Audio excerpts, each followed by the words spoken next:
நித்யானந்தம். அனைவருக்கும் காலை வணக்கம். இந்த காணொலியில் இன்றைக்கு சக்ராஸ் அண்ட் எனர்ஜி நான் சொல்லியிருந்தேன். ப்ரீவியஸ் ஆடியோவில் எனர்ஜி லெவலில் நம்ம எல்லாம் ஒன்றா கனெக்ட் ஆகிருக்கோம். ஸோ இந்த காஸ்மா ஒன்னஸில் எனர்ஜி லெவலில் ஒன்னஸில் தான் இயங்கி கனெக்ட் ஆகிருக்குது.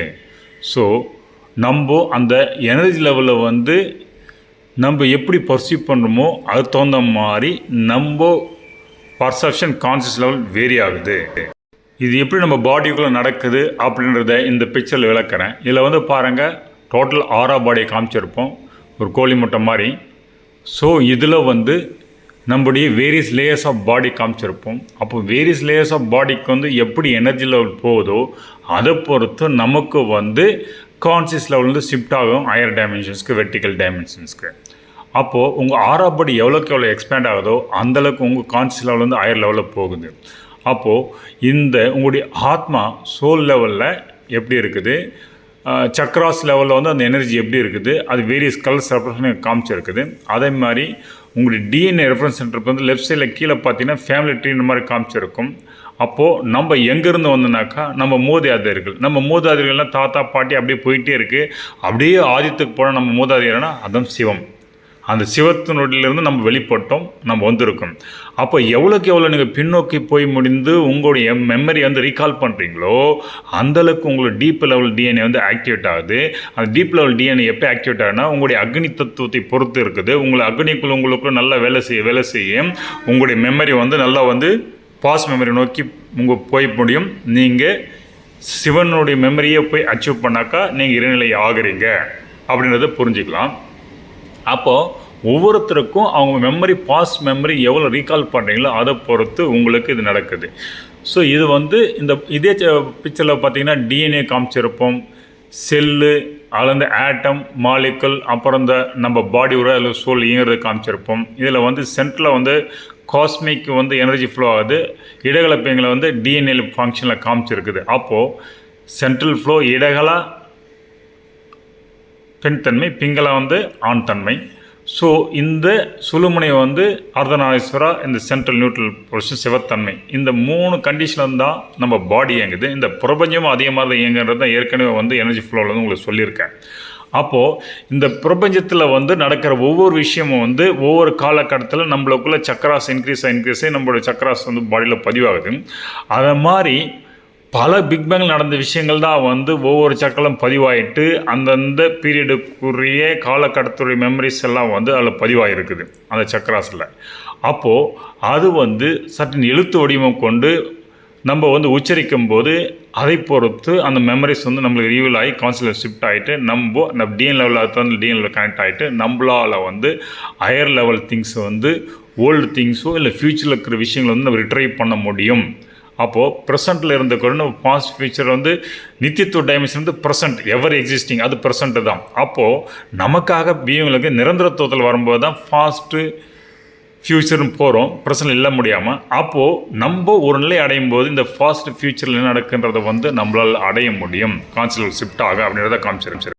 நீங்கள் எந்தளவுக்கு உங்கள் ஃபாஸ்ட்டு இல்லை ஃப்யூச்சர் மெமரி ரீகால் பண்ணலாம், அது கலர் கோடோட ஃபேமிலி ட்ரீயோட 5 லேயர்ஸ் ஆஃப் பாடி எனர்ஜி விரிவடையை பொறுத்து அந்த கலர் ரெப்ரசன்டோட இங்கே டைம் ஸ்கேல் காமிச்சிருக்குது. எப்படி ஃபாஸ்ட் ஃபியூச்சருக்கு மெமரி ரிட்ரைவ் பண்ண முடியும் அப்படின்றத காமிச்சிருக்குது. ஓகேங்களா? இது ஃபர்ஸ்ட் பிக்சர். இப்போ செகண்ட் பிக்சர் நீங்கள் பார்த்துட்டு இருக்கீங்க. இதில் சாமிஜி சொல்லியிருக்காரு நமக்கு மேஜர் சக்ராஸ் 14 மேஜர் சக்ராஸ் சொல்லியிருக்காரு, 112 மைனர் சக்ரா இருக்குதுன்னு சொல்லியிருக்காரு. அப்போது இங்கே நீங்கள் பார்த்ததுல ரெண்டாவது பிக்சர் நீங்கள் பார்த்ததுல 12 சக்ராஸ் காமிச்சிருக்காங்க. அது ரெஃபரன்ஸ் தான் கிடச்சிது. 14 இன்னும் 2 கிடைக்கல. 14 சக்கராஸ் இருக்குது, மேஜிக் சக்கராஸ். அதுன்றது சாமி வெளிப்படுத்த உங்களுக்கு காமிக்கிறேன். அப்போ 112 மைனர் சக்கராஸ் ரெஃபரன்ஸ் எனக்கு புத்திஸ்டிலிருந்து கிடச்சிது. ஸோ அவங்க 112 மைனர் சக்கராஸ்க்கும் போட்டு ஒவ்வொரு சக்கராஸ் என்ன, அது டிஸ்கிரிப்ஷன் என்ன டீட்டெயிலாக போட்டிருக்காங்க. அது எழுத்துக்கள் சின்னதுலேருந்து எனக்கு தெரியல. தட் மீன்ஸ் 112 மைனர் சக்கராஸும் 14 மேஜர் சக்கராஸ் இருக்குது அப்படின்றதுக்கு ஒரு கிராஃபிக்கல் ரெப்ரசன்டேஷன் உங்களுக்கு கொடுத்துருக்காங்க. ஸோ இந்த மைனர் சக்கராஸில் தான் காஸ்மோடைய ஒவ்வொரு நிகழ்வும் பல பிக்னோ நிகழ்வுலாம் பதிவாகி இருக்குது.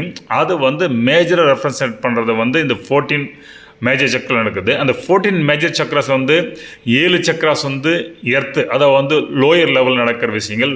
அப்போ வந்து எர்த்து கனெக்டடு விஷயங்கள். அப்போது லோயர் சக்ராஸ் எர்த்துலேருந்து ரெசோனன்ஸ் ஆகிற விஷயங்கள் வந்து 7 சக்ராஸ் நடக்கும். அதே அப்பரில் இருக்கிற 7 சக்ராஸ் வந்து ஸ்பிரிச்சுவல் டைமென்ஷன். இது வந்து காஸ்மிக்கில் வந்து ரெசோனன்ஸ் ஆகிட்டு அப்பரில் உள்ள சக்ராஸ்லேருந்து இருக்கிற விஷயங்கள் இது பண்ணும். அப்போ 112 மைனர் சக்ராஸ் வந்து இந்த 14 மேஜர் சக்ராஸ் அசோசியேட் ஆகிட்டு அதில் வந்து கீழ்நிலை 7 சக்கரங்களும் மேல்நிலை 7 சக்கரங்களும் இயங்குது.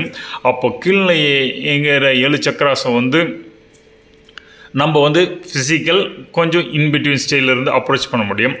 அதுக்கப்புறம் வந்து இருக்கிற 7 சக்கரம் வந்து ஸ்பிரிச்சுவல் டைமென்ஷன் உங்களை அப்ரோச் பண்ண முடியும். அது இந்த பாடியை மட்டும் வச்சு பண்ணி ஸ்பிரிச்சுவல் டைமென்ஷன் இந்த பாடி எவ்வளோ ஆகணும். உங்கள் 7 லேயர்ஸ் பாடியை வந்து உங்கள் எனர்ஜி ஃப்ளோ ஃபென்ட்ரேட் ஆகிட்டு அந்த நிர்வாணிக் லேயரில் போய் அட்டெம்ட் பண்ணும்போது தான் உங்களுக்கு இது நடக்கும். ஸோ இந்த ஒவ்வொரு லேயருக்கும் வந்து எனர்ஜி ஃப்ளோ வந்து போய் கிடைச்சாதான் வந்து இது இருக்கும். நம்ம அன்ஃபார்ச்சுனேட்லி நம்ம நார்மல் பீப்புளை வந்து எல்லா லேயர்லையும் எனர்ஜி கொடுக்க முடியல. ஏன்னா நம்ம லோயர் லெவல்லே நான் வந்து மூலாதாரா, சுவாதி, மணிப்பூரகா, அநாகதா, விசுதி, ஆக்னா இந்த 6 சக்கரங்களே வந்து கீழ்நிலை எக்ஸ்பெஷலி வந்து மூலாதாரா, சுவாதிஷ்டான, மணிப்புர லெவலில் வந்து மேக்ஸிமம் எனர்ஜி வந்து நம்ம வந்து வேஸ்ட் ஆகிடுது. அதனால் வந்து நமக்கு வந்து இந்த ஃபிசிக்கல் பாடி, பிராணிக் பாடி லெவல்லே வந்து மேக்ஸிமம் எனர்ஜி போயினால அது ஹையர் லெவல் பாடிக்கு வந்து மென்டல் பாடிக்கும் சரி, பிளிஸ்ஃபுல் பாடிக்கும் சரி, நிர்வாணிக் லேயர் பாடிக்கு வந்து எனர்ஜி கிடைக்கிறது இல்லை. அதனால தான் வந்து இதெல்லாம் நம்மளால் உணர முடியறதில்ல. உங்களுடைய எனர்ஜி நீங்கள் எங்கே கொடுக்குறீங்களோ அது அந்த லெவலுக்கு தகுந்த மாதிரி மெமரிஸ் ரீகால் பண்ணி அந்த அக்னி தூண்டப்பட்டு உங்களுடைய பாஸ்ட் மெமரி ரீகால் ஆகுது. அப்போது அது தமிழ் டிஎன்ஏல ஆக்டிவேட் ஆகுது. அப்போது நீங்கள் எந்தளவுக்கு வந்து உங்களுடைய எனர்ஜி லெவல் வந்து வேரிய லெவல் பாடிக்கு செலுத்துறது இம்பார்ட்டண்ட்டு. அப்போது லோயர் லெவலில் எனர்ஜி விரைவில் ஹையர் லெவலுக்கு போகும்.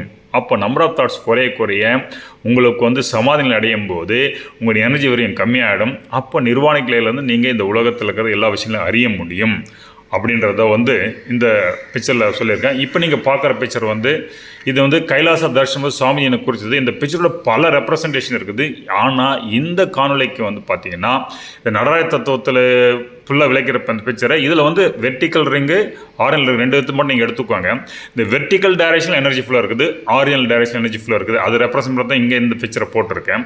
அப்போது நம்ம பாடியில் வந்து இந்த யூனிவர்ஸ் எப்படி இருக்குதோ அதே மாதிரி நம்ம பாடியில் இயங்குது. நம்ம பாடியில் வந்து இருக்கிற சக்கராஸில் வந்து டுவர்ட்ஸ் வெர்டிக்கல் சுருமலை ஸ்ட்ரைட்டாக இருக்கிறது வெர்டிக்கலில் போதும். அதே ஒவ்வொரு சக்கராஸில் வந்து இந்த பிரைமரி போஸ், செகண்டரி போஸ், அதாவது பிரைமரி போஸ் வந்து இந்த காஸ்மிக் எனர்ஜி, கீழேருந்து எப்போது குண்டலினி எனர்ஜி, இந்த குண்டலினி எனர்ஜியும் பிரைமரி போஸும் இன்டர்செக்ட் ஆகுது. ஒவ்வொரு சக்கரம் இன்டர்செக்ட் ஆகுது. அப்போ எனர்ஜி விரயமாகுது. அந்த எனர்ஜி வந்து ஆரிஜினல் டைரக்ஷன் நடக்குது. அப்போ அதுதான் இயக்கத்தை கொடுக்குது நமக்கு இந்த பாடியில். அதே மாதிரி வந்து செயல்படுறதுக்கு அந்த ஆரிஜினல் எனர்ஜி தான் இயக்கத்தை கொடுக்குது. அதே மாதிரி யூனிவர்ஸ் லெவலில் வந்து இந்த கோள்கள் உருவாக்க இயக்கத்துக்கெல்லாம் அந்த ஆரிஜினல் லெவலில் போகிற எனர்ஜி தான் வந்து இருக்குது அப்படின்ற மாதிரி காமிச்சார். ஸோ இதுக்கு அடுத்து வந்து பார்த்திங்கன்னா உங்களுக்கு எப்படி வந்து நம்ம பாடி லெவல் எப்படி இருக்குதோ அதே மாதிரி 7 சக்கராஸ் வந்து அமைப்பு பிரபஞ்சத்தில் இருக்குது. அதே மாதிரி ஹையர் லெவலில் 14 சக்கராஸ் அமைப்பு பிரபஞ்சத்தில் இருக்குது. இதெல்லாம் ரெஃபரன்ஸ் பண்ணுறதா வந்து சிவஸ்தம்பமும் வெர்டிக்கலாக இருக்கிறத காமிச்சிருப்பேன். இதில் வந்து 14 சக்கராஸில் வந்து எனக்கு வந்து 11 தான் வந்து சாமிஜி காமிச்சார். அப்போது அந்த லோயர் சக்கரில் 7 சக்கராஸு அது வந்து பரமேஸ்வரனுடைய பாடி லெவலில் எப்படி அசோசியேட் பண்ணலாம். ஏன்னா உருவமற்ற நிலையிலேருந்து உருவநிலைக்கு வரத்துக்கே சிவனே வந்து நம்ம மனித ரூபத்தில் வந்து அவதார புருஷன் வராரு. அப்போது நமக்கு என்ன இருக்கிற இந்த ரெப்ரசன்டேஷன் அவரும் சிம்பாலிக்கை வச்சுட்டு இருக்காரு உருவநிலையில் வரும்போது. அப்போது அவருக்கு வந்து 14 சக்கராஸ் வந்து மேஜர் சக்கராஸ் இருக்குது. நமக்கு வந்து மனித ரூபத்தில் வந்து 7 சக்கராஸ் தான். அப்போது அதில் வந்து 11 சக்கராஸ் எனக்கு காமிச்சார். அனந்தரம் வந்து 3 சக்கராஸ் வந்து எனக்கு தெரியப்படுத்தலை. அப்போ அந்த காண்பிச்சு ஒவ்வொரு சக்கராஸ் வந்து சிவனுடைய பாதம் நம்முடைய சக்கரம் எங்கே மீட் ஆகுது. அதே மாதிரி ஆங்கிள், நீ, இப்பு, அது மாதிரி ஒவ்வொரு சிவனுடைய பகுதியில் வந்து எப்படி வந்து இங்கே வந்து தொடர்பு நம்ம கூட தொடர்பு இருக்குது. அந்த எனர்ஜி லெவல் டிரான்ஸ்மிட் ஆகுது. நம்ம எவ்வளோ வந்து எனர்ஜி லெவல் வந்து சிவத்துலேருந்து டிஃப்ரென்ஷியேட் ஆகிருக்கும் அப்படின்றது காமிக்கும். ஒன்ஸ் வந்து சகசர சக்கரம் மலர அது ஹையர் ஸ்பிரிச்சுவல் டைமெண்ட் சக்கராஸில் ஓப்பன் ஆக உங்களுக்கு வந்து நீங்கள் வந்து நிறைய விஷயங்களை வந்து புரிஞ்சிக்க முடியும், பார்க்க முடியும் டிவைன் லெவலில். எக்ஸாம்பிள் வந்து ஒரு 7 நிலையில் குரோஞ்சக்கரம் பண்ணி அதுக்கப்புறம் சோல் வந்து உங்கள் சோல் வந்து ஆன்மா வந்து வெளிப்பட ஆரம்பிக்கும். அந்த ஆன்மா அந்த ஆன்மா உங்களுக்கு எவ்வளோக்குள்ள மலருதோ வெளிப்பட உங்களுக்கு இந்த காஸ்மில் இருக்கிற பல பிக் பேங்ஸுடைய இதில் நிகழ்வு உங்களுக்கு வரும்.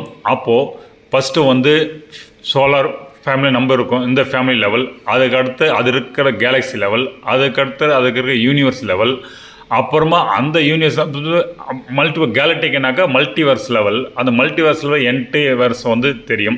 இது மாதிரி பல விஷயங்கள் நடக்கின்றதை காமிச்சார். இப்போது நீங்கள் பார்த்த அதே பிக்சர் வந்து எப்படி பரமேஸ்வரன் வந்து இந்த பிக்சரில் வந்து ரைட் சைட்லையும் லெஃப்ட் சைடில் நம்ம பாடியை காமிச்சிருக்கேன். பரமேஸ்வரனுடைய ஒவ்வொரு பாகம் வந்து நம்முடைய சக்கரத்தில் எங்கே அசோசியேட் ஆகுது, அப்போது அதிலிருந்து அவர் கொடுக்குற எனர்ஜி வந்து நம்ம எங்கே ரிசீவ் பண்ணுறோம். ஸோ இது சகசர சக்கரத்தை மேலே வந்து ஆரா பாடி, காசல் பாடி, ஸ்பிரிச்சுவல் பாடி, டிவைன் பாடின்னு கொடுத்துருப்பேன். அப்போ இந்த டிவைன் பாடிக்கு வந்து சிவனுடைய கான்சியஸ் தான் ஃபுல்லாக ரிஃப்ளெக்ட் பண்ண முடிஞ்சால், இந்த ஹியூமன் பீயிங்கில் நம்ம வாழ்வில் ரிமூவ் முடிஞ்சால், அப்போ சிவத்தன்மை அப்படியே வந்து அந்த கான்சியஸ் அப்படியே வெளிப்படும். அப்போ டிவைன் பீயிங்காக மாறும். அப்போது இந்த லெவல் போக போக மேலே ஏற உங்களோட சகஸ்கர சக்கரம் வந்து அப்படியே விரிவடைந்து போய் கொண்டு இருக்கும். அப்போ சகஸ்கரம் வந்து ஃபஸ்ட்டு தூண்டப்பட்டு சகஸ்கரம் கொஞ்சம் விரியாடு ஆரா பாடி எக்ஸ்பேண்ட் ஆகுது, அப்புறம் காசல் பாடிக்கு போகுது, அப்புறம் ஸ்பிரிச்சுவல் பாடி போகுது, டிவைன் பாடி போக டிவைன் உள்ள கான்சியஸ் ஃபுல் மேப்பிங் ஆகும்போது இந்த சகஸ்கரம் ஃபுல்லாக மலர்ந்து அப்படியே வந்து கான்சியஸ் ரெஃப்ளெக்ட் பண்ண ஆரம்பிக்கும். அப்படின்றது நீங்கள் ஒன்ஸ் டிவைன் பாடி ஸ்டேட் அட்டைன் ஆகிட்டீங்கன்னா சிவத்துடைய கான்சியஸ் அப்படியே வந்து உங்களால் பிரதிபலிக்க முடிஞ்சால் நீங்கள் வந்து சிவத்தன்மையில் அத்வைத நிலையில் வந்து சிவத்தில் உரைகிறீர்கள் அப்படின்றதா வந்து இந்த 11 சக்ராஸில் காமிச்சிருக்கேன். அப்போது இந்த டிவைன் பாடியிலே வந்து அனைத்து 3 லெவலில் இருக்குது. அந்த 3 லெவல்ஸ் வந்து போக போக சிவத்தினுடைய அனைத்து சக்தியும் நம்மளுக்கு எடுத்து சிவனுடைய ஸ்டேட், ஸ்பேஸ், பவர் எல்லாம் நம்மளுக்குள்ளே வெளிப்படும். அப்போது டிவைன் பாடி லெவலில் போகும்போது சிவனுடைய கான்சியஸ் ரிஃப்ளெக்ட் ஆக படிப்படி அடுத்த நிலைகள் உயரும். அது வந்து அதர் 3 சக்ராஸ் வந்து எனக்கு வந்து அப்போ காமிக்கலை.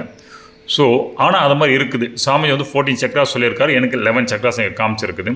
அப்போது நம்ம இந்த பிரபஞ்சத்தில் வந்து பிரதிபிம்பமாக அது மினி ரிப்ளிக்காக தான் இயங்குகிறோம். சாமி ரீசன்ட் சக்ஸஸில் வந்து பிரெயினை பற்றி பேசியிருந்தார். அப்போ பிரெயினில் 5 எலிமெண்ட்ஸ் என்ன பண்ணுன்னு சொன்னார். அதே மாதிரி தான் வந்து இந்த பிரபஞ்சத்தில் வந்து காஸ்மிக் பிரெயின் இருக்குன்னு சொன்னார். அப்போ அப்படி இருக்கும்போது அப்போது இந்த மினி ரிஃப்ளிக்கா காஸ்மிக் மினி ரிஃப்ளிக்கா நம்ம இந்த பாடி இருக்கும்போது இந்த பாடியோடைய ரிஃப்ளிக்கா தான் காஸ்மாவும் இருக்கணும் அப்படின்னு எடுத்துக்கணும். அப்போட காஸ்மிக் ரிப்ளிக்கா வந்து இதனுடைய மேக்ரோ நம்முடைய பாடியோடைய இந்த பிண்டத்தினுடைய மேக்ரோ சைஸ் தான் காஸ்மா. அப்போ அந்த காஸ்மாவும் நம்ம மாதிரியே தான் இருக்குது. அது எப்படி இயங்குதோ அந்த பிரதிபலிப்பு நம்மளுக்கு நம்ம பாடியில் என்ன நடக்குதுன்னு தெரிஞ்சால் நம்ம காஸ்மாவில் அதே தான் நடக்குது. அதை வந்து அப்படியே மேப் பண்ண முடியும் அப்படின்றத காமிக்க முடியுது. இப்போது உங்கள் டிவைன் பாடி லெவல் ஏற நான் சொன்னேன் இல்லையா, உங்கள் சக்கராஸ் விரிவடைய முதல்ல உங்கள் சோலார் சிஸ்டம் பார்க்குறீங்க. அப்புறம் வந்து local star system, various stars 27 stars நம்ம பார்க்குறோம் இல்லையா, அது ப்ளஸ் அது பியாண்ட் இருக்க ஸ்டார்ஸு, அப்புறம் நம்ம கேலக்ஸி லெவலில், அப்புறம் வந்து லோக்கல் குரூப் ஆஃப் கேலக்ஸிஸு, அப்புறம் வந்து லோக்கல் சூப்பர் குரூப் ஆஃப் கேலக்ஸிஸு, அப்புறம் யூனிவர்ஸு, மல்டிவர்ஸு, இதை மாதிரியெல்லாம் உங்களுக்கு காண முடியும்.